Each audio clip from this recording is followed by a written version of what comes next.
What's up, you guys? Thank you for clicking on this video. So as you can tell by the title, we have some interesting news to cover about the G1 combiners going forward for like the next year, 2, 3 years maybe, that Hasbro talked about with the recent interview with TFW 2005.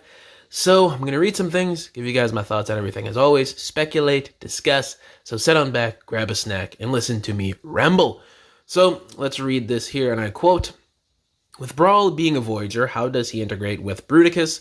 And then Evan replied with, "So he has ratchets built in, especially for the ankle articulation, so that's very similar to what we did with Devastator, with Mixmaster and the like, where we had to build in the ratchets and the ankles for support, so that's one of the reasons that he is buffed up to a Voyager. He is gonna be the foot." So, a bit of an interesting thing here. So, with Combiner Wars, right, they were able to do ratchets for what was it, the ankles or whatever, where they connect to the joints to combine.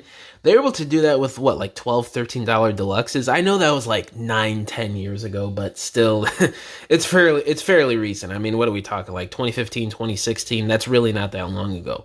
And you know, they started doing these new age combiners just a few years ago. So less than 10 years ago, we started getting updates on those combiners done in this fashion that we've been seeing the last few years.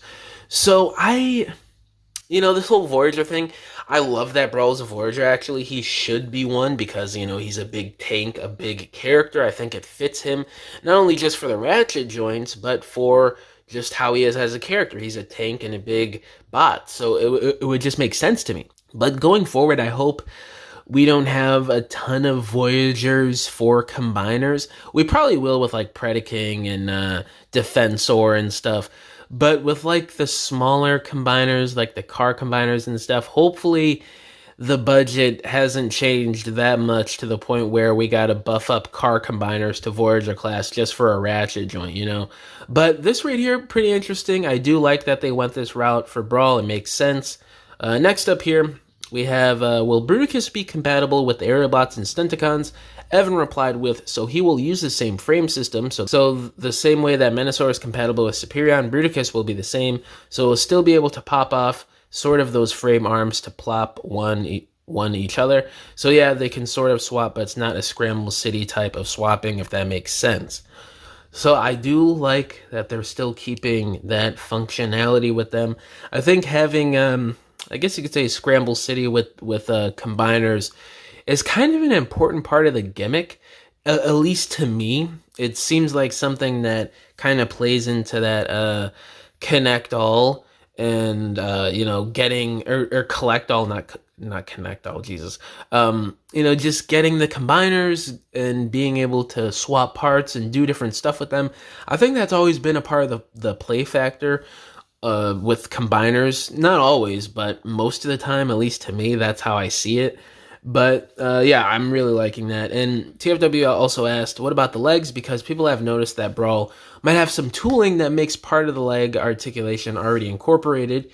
And Evan said, true, what Brawl has built in is essentially the shin and the ankle, but the actual thigh parts will still be part of the frame of Onslaught, and that connection is very similar to Superion and Menasor, so you'll still be able to swap those out.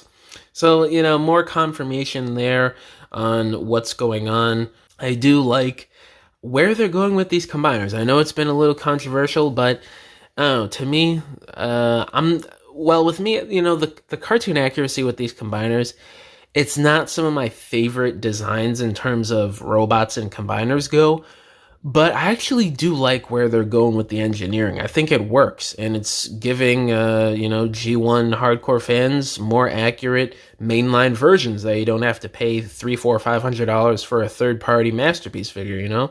So there's that. And the big part of the news that I wanted to cover here, so they were brainstorming G1 Predaking how to add in the skeletal system, and the idea of it transforming into another beast came up. So what does this even mean?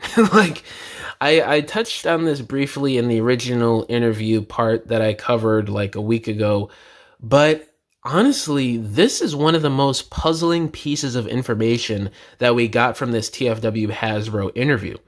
What is Hasbro essentially saying here?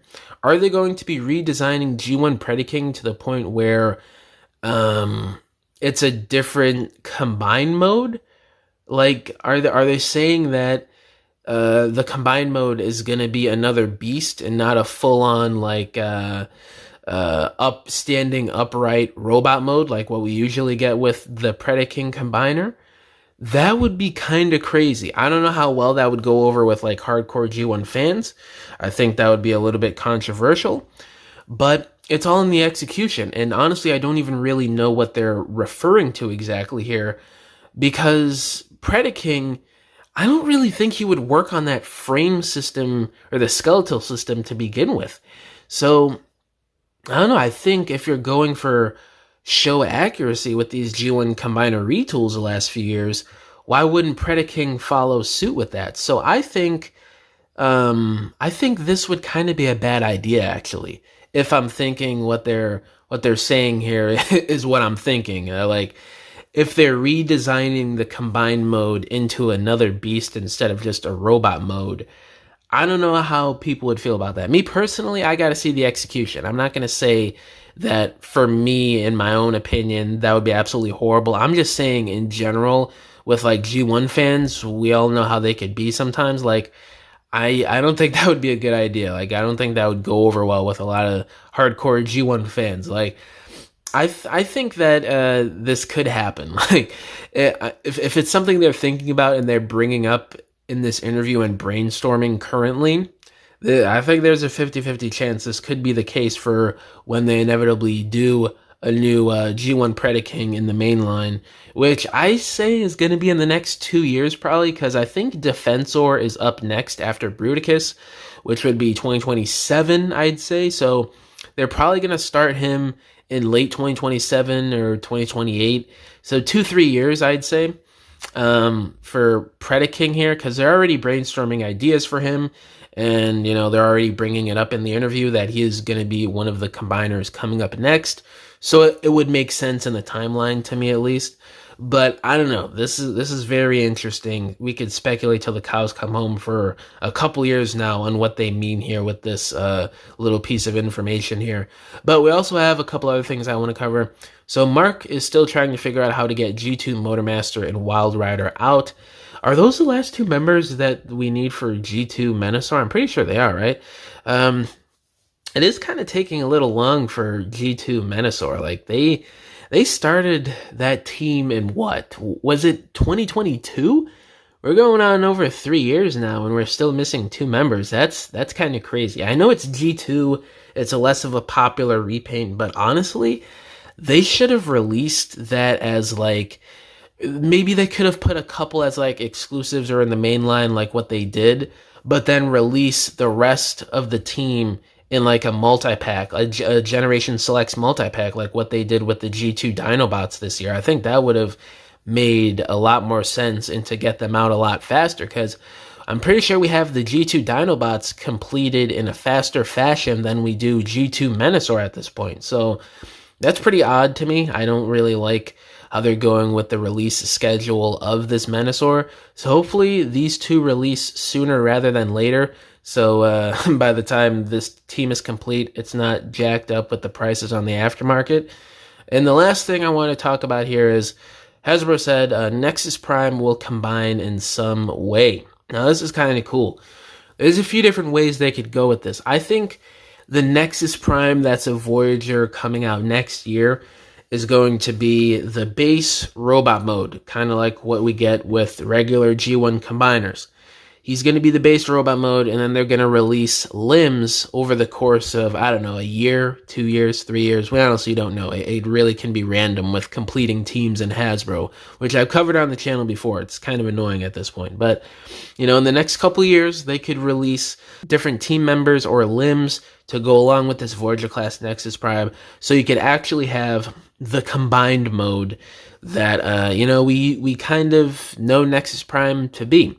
It obviously probably won't be exactly accurate to what we get in other iterations, like during a Fun Pub or Aligned continuity. It's probably going to be more accurate to what we see in Aligned, or maybe even Transformers 1. So I think that's the route they're going for Nexus Prime, and I think that's what they're alluding to. but I could be wrong. I'm just speculating here. But yeah, guys, that's pretty much all I wanted to cover here. Some crazy updates for upcoming combiners in the next couple years that Hasbro gave info on here in this interview. So let me know down in the comments below. How do y'all feel about G1 Predaking potentially getting a redesign? How do you feel about Nexus Prime still being a combiner, but kind of in a different way than what we know? And when do you guys think G2 Menasor is going to be complete? And yeah, guys, thank you for watching this video. I'll catch y'all in the next one. Bye!